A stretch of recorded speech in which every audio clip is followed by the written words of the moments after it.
നമസ്കാരം. അമേരിക്കയുമായി വരും ദിവസങ്ങളിൽ ഒരു തലത്തിലുള്ള ചർച്ചകളും നിശ്ചയിച്ചിട്ടില്ല എന്ന നിലപാട് വ്യക്തമാക്കുകയാണ് ഇറാൻ വിദേശകാര്യ മന്ത്രാലയം. ദോഹയിൽ അമേരിക്കയും ഇറാനും ചർച്ച നടത്തുമെന്ന് അമേരിക്കൻ പ്രസിഡന്റ് ഡൊണാൾഡ് ട്രംപ് പറഞ്ഞതിന് വിരുദ്ധമായാണ് ഇറാന്റെ പ്രതികരണം ഇപ്പോൾ എത്തിയത്. ഹോർമൂസ് കടലിടുക്കിനെ ചുറ്റിപ്പറ്റിയുള്ള സൈനിക സംഘർഷങ്ങൾക്ക് പിന്നാലെയാണ് ഇരു രാജ്യങ്ങളും ആക്രമണങ്ങൾ അവസാനിപ്പിക്കാൻ ധാരണയായതായും തുടർന്ന് ദോഹയിൽ സാങ്കേതിക തല ചർച്ചകൾ പുനരാരംഭിക്കുമെന്നും അമേരിക്ക അറിയിച്ചിരുന്നു. ട്രംപ് തന്റെ ട്രൂത്ത് സോഷ്യൽ പ്ലാറ്റ്ഫോമിലൂടെയാണ് ഇറാൻ ചർച്ച ആവശ്യപ്പെട്ടിട്ടുണ്ട് എന്നും അത് നാളെ ദോഹയിൽ നടക്കുമെന്നും അവകാശവാദം ഉന്നയിച്ചത്. എന്നാൽ ഈ അവകാശവാദം അപ്പാടെ ഇറാൻ തള്ളിക്കളയുകയാണ്. അമേരിക്കൻ പക്ഷവുമായി ഒരു തലത്തിലുള്ള ചർച്ചയും ദിവസങ്ങളിൽ ഉണ്ടാകില്ല എന്നും അല്ലെങ്കിൽ ഉണ്ടാകാൻ ഉദ്ദേശിക്കുന്നില്ല എന്നുമാണ് ഇറാൻ പറഞ്ഞു വെക്കുന്നത്.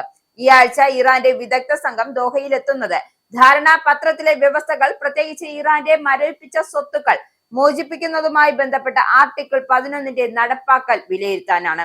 അമേരിക്കൻ പ്രതിനിധികൾ ഖത്തറിലെത്തിയാൽ അത് ഇറാൻ സംഘത്തിന്റെ സന്ദർശനവുമായി ബന്ധപ്പെട്ടതല്ല എന്നും ഇറാൻ വ്യക്തമാക്കുന്നുണ്ട്. അന്തിമ കരാറിലേക്കുള്ള ചർച്ചകൾ ഇതുവരെയും ആരംഭിച്ചിട്ടില്ല എന്നും ധാരണാപത്രത്തിലെ പ്രധാന വ്യവസ്ഥകൾ പൂർണ്ണമായും നടപ്പായതിനു ശേഷമേ സമഗ്ര കരാർ ചർച്ചകൾ തുടങ്ങാനാകൂ എന്നും ഇറാൻ പറയുന്നുണ്ട്.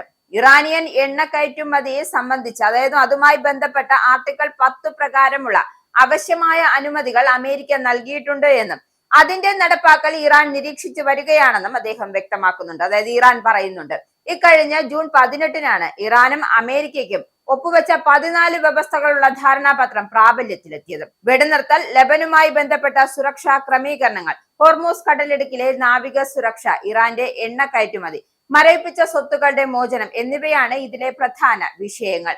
അമേരിക്കൻ ആക്രമണങ്ങളും ധാരണാപത്രത്തിലെ വ്യവസ്ഥകളും പാലിക്കാത്തതുമായി ഞായറാഴ്ച നടത്താനിരുന്ന സാങ്കേതിക ചർച്ചകൾ റദ്ദാക്കാൻ ഇറാനെ പ്രേരിപ്പിച്ചത് എന്നാണ് സൂചന. അതേസമയം ഈ ആഴ്ച ദോഹയിൽ US ഇറാൻ ഉദ്യോഗസ്ഥർ തമ്മിൽ കൂടിക്കാഴ്ച നടന്നാൽ അത് പ്രധാനപ്പെട്ടതാകാമെങ്കിലും അതിനെക്കുറിച്ച് ഇപ്പോൾ വലിയ പ്രതീക്ഷകളില്ല എന്നാണ് ട്രംപ് ചൂണ്ടിക്കാട്ടിയത്. ഇറാൻ ആണവായുധം കൈവശം വെക്കാൻ അമേരിക്ക അനുവദിക്കില്ല എന്നും ഇറാന്റെ ആണവ നിരായുധീകരണമാണ് അമേരിക്കയുടെ പ്രധാന ലക്ഷ്യമെന്നും അദ്ദേഹം ആവർത്തിച്ച് വ്യക്തമാക്കുകയാണ്.